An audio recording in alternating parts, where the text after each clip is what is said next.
Yes. Our first keynote speaker is a man that has served our nation with unwavering dedication and commitment since 2007 and is currently serving his fourth term with the national government. He is a renowned figure who has dedicated his life to the service of his country. He is the member for Vanimo Green Open and the Minister for Tourism, Arts and Culture and Border Patrol. He is a military veteran and a politician in PNG who graduated from Australia's Royal Military College in Junction and was also trained for a special forces unit. He is here today to deliver the essential speech based on the topic, which is also our theme, unity in diversity, advocating for peace and stability through tourism in PNG. With that being said, ladies and gentlemen, it is my great pleasure to introduce to you the member from Vanimo Green Open and the Minister for Arts, Tourism, Arts and Culture, Honorable Belden.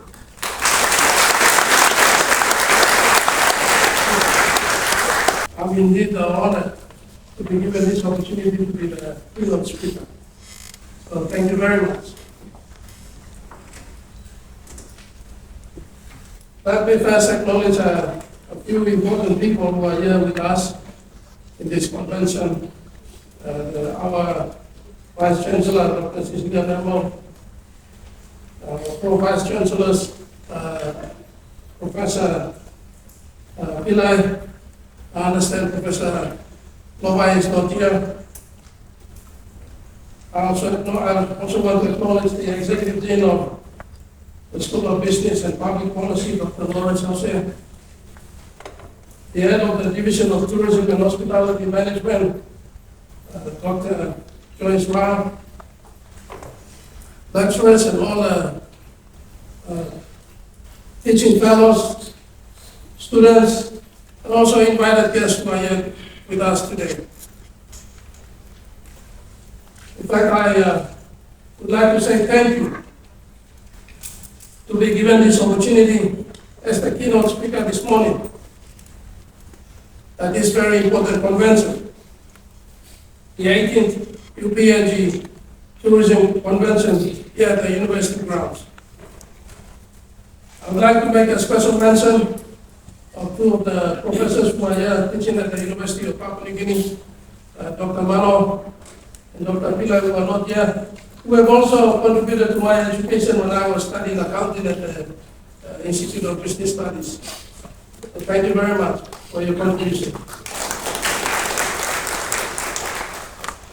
I am honored to have accepted the invitation to be part of this intellectual discussions on the theme, unity in diversity, advocating for peace and stability, for economic growth, peace and unity in our country. But I'm also eager to listen and also learn from this convention your perspectives on tourism in our country based on the body of knowledge you have accumulated over the last 17 years of this convention. I am relatively new as a minister for tourism, arts and culture, but I am not new to tourism, art and culture in our country. I am indeed very honored to have taken this ministry. It's been there for a while. Many ministers have come and gone and have not given the prominence to the importance of tourism, arts and culture in our country. My intention this morning is basically to address the topic of discussion by firstly posing some fundamental questions about the relationship between tourism, economic growth, peace and unity in Papua New Guinea. Hopefully these questions will provoke some intellectual debates about the very sense of the notion of tourism as a catalyst across our beautiful country. Secondly, I want to also share with you practical approaches at both the policy and implementation levels I believe that will give tourism that catalytic change in our country. Tourism, economic growth, peace and unity in Papua New Guinea. What is the relationship between tourism, economic growth, peace and unity in our country as diverse as Papua New Guinea? For ordinary people like myself, the first assumption that comes to mind is that peace and unity must prevail in our society in order for tourism to thrive and drive economic growth. Without peace, there is no tourism. Last few weeks, I made remarks about our tourism potential, describing it as a protocol, and putting out a challenge for all of us to indigenize arts and culture in our country, modernize the infrastructure, and promote peace and unity in diversity. I also stated last Friday at the World Tourism Day that without peace, there can be no tourism. Lack of public safety, resulting from lawlessness, is carrying away tourism in our country. Our visitors, our tourists, are not visiting our country because our country is becoming a place where there is too much law and order issue.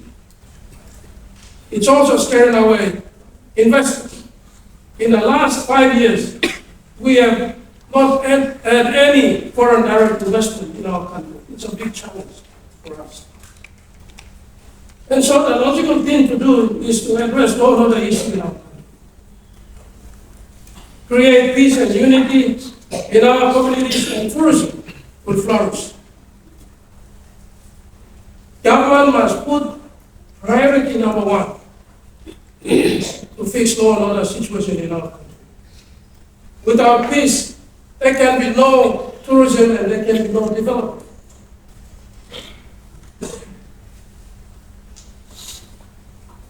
I believe in what I said because that's the most obvious thing to do. Most logical and simple understanding of problems facing tourism and how we can deal with it as a nation.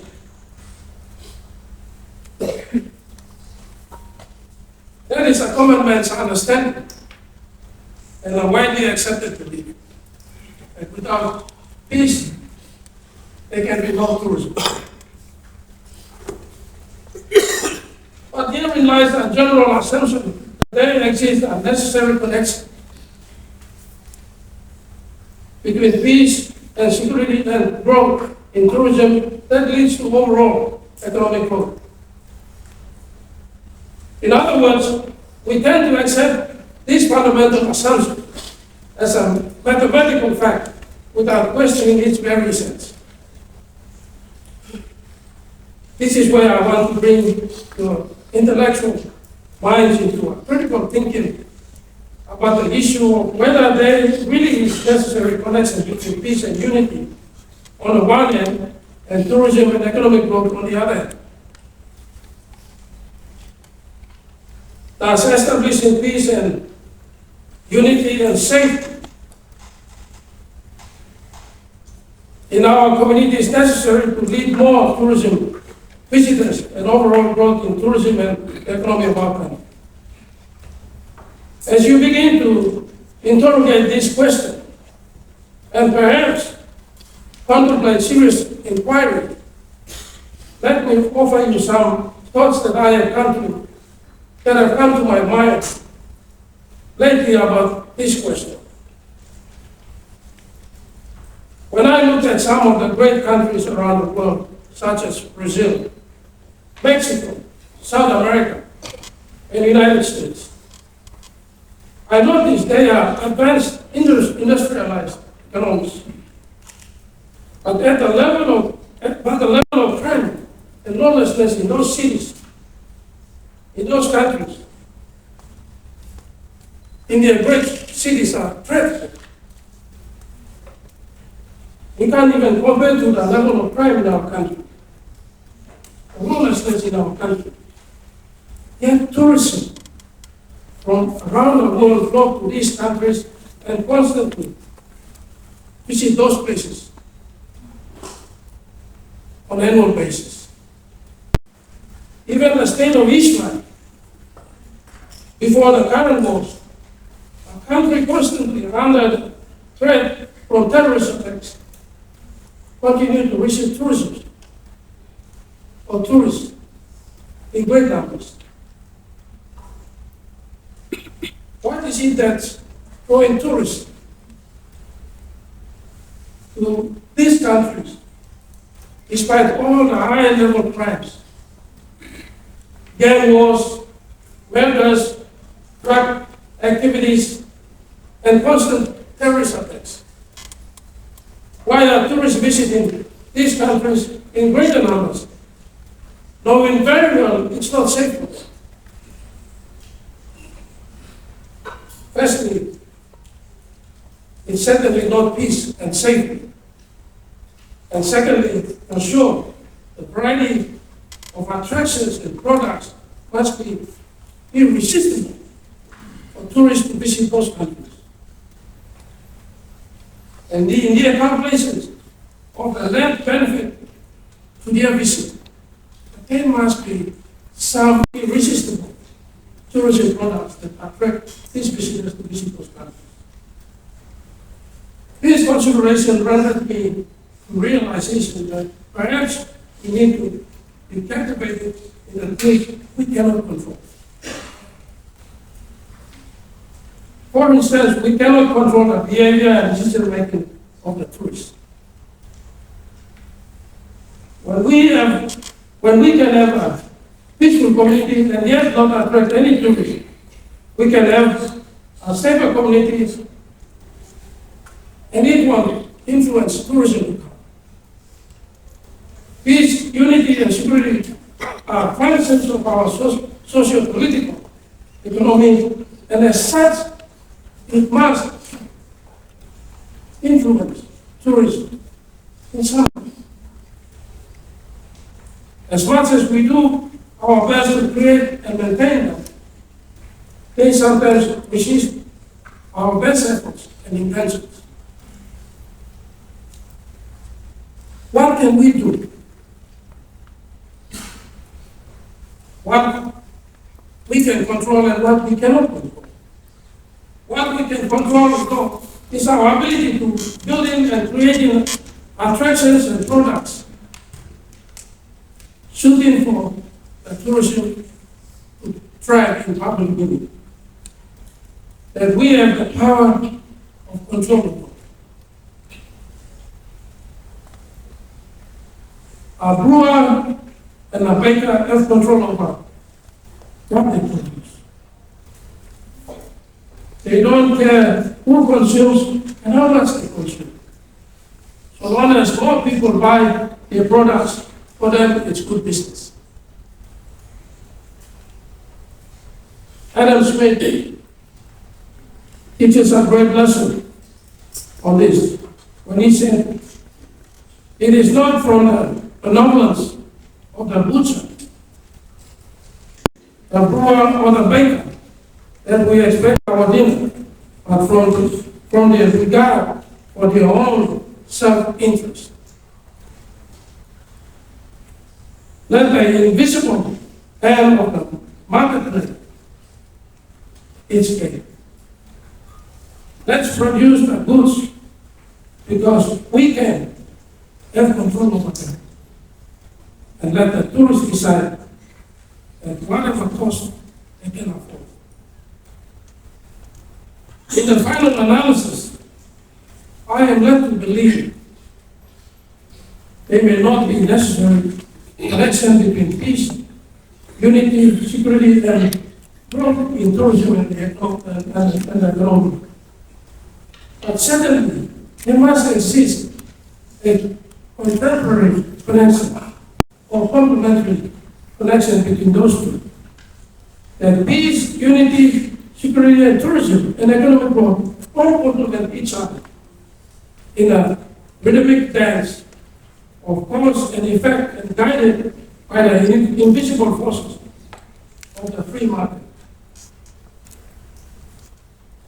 And this, my friends, is my humble view of the relationship between tourism, economic growth, peace, and unity in the context of our diverse country.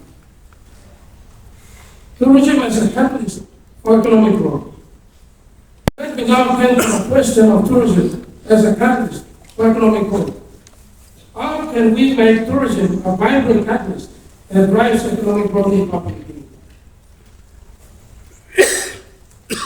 Or more specifically, what should be the role of the government of the day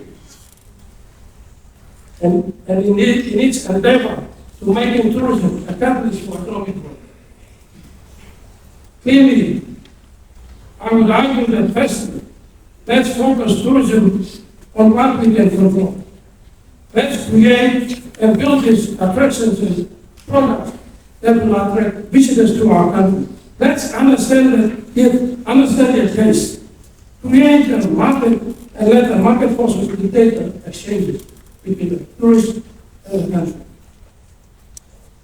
Our country is a treasure trove of the archaeological, anthropological business. Our country is so beautiful. It has ethnic and linguistic diversity. No other country in the world has. Indigenous cultures, arts and traditions, naturally beautiful and wondrous. Flora and fauna, historical monuments, artifacts, and many attractions we have in this country. Our problem in this country is that we as a government are not putting our priorities in areas that matter most to our country. Our government must deliberately invest in developing these attractions to a marketable standard for tourism to buy and festivals. Government also must invest aggressively in marketing and promoting overseas. I had some exchange with some tourists from Japan, and they were asking me, ways do you have a family on tourism? It makes me wonder, what's our embassy in tourism doing? What's our embassy in Japan doing?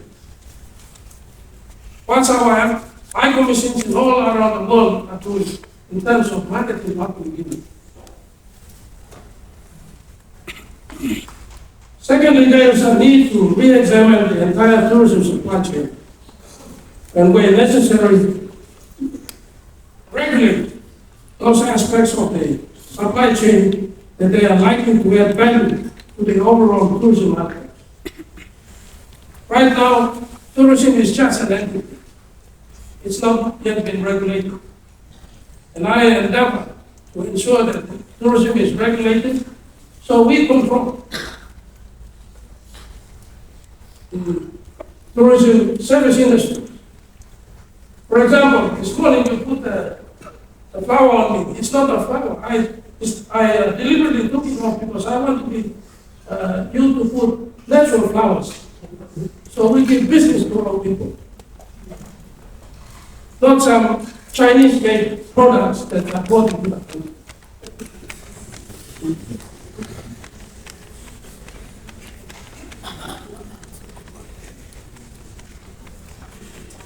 We need to think about standards and our credits for tourism to the service providers, to the industries, so that they can give us the best outcomes in the tourism service industry. This gives us the opportunity to professionalize the tourism industry now. Thirdly, we need to focus on improving our image as a country. Everyone has a role to play in ensuring our image is one that attracts visitors and not scare them away. Last Friday, I mentioned about my intention to bring legislative changes to tackle the issue of littering, loitering, and graffiti in our country. These are things that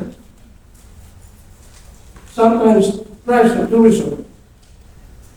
Our villages, our wards, our LLGs, our districts, our provinces must be clean. I believe first impression is the lasting impression. The first thing that tourists coming to our country, especially when they're landing, what they see is, plastic papers everywhere. People not staying everywhere. Some think that there must have been a war yesterday. There's blood all over the streets. These are areas that we need to really address in our country. I believe when we address the issue of littering, loitering, and graffiti in our country, we will be able to lift the standard and the image of our country.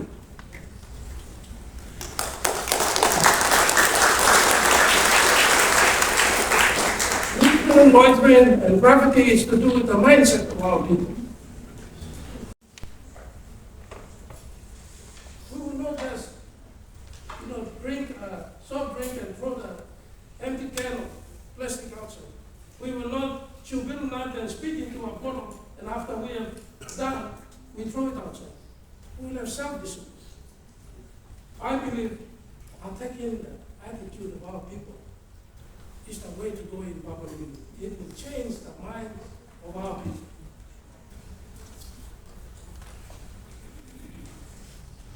Finally, we must grow our economic consistently over the next 5 to 10 years, so we can invest more in tourism. Tourism itself can be the economically viable industry if the government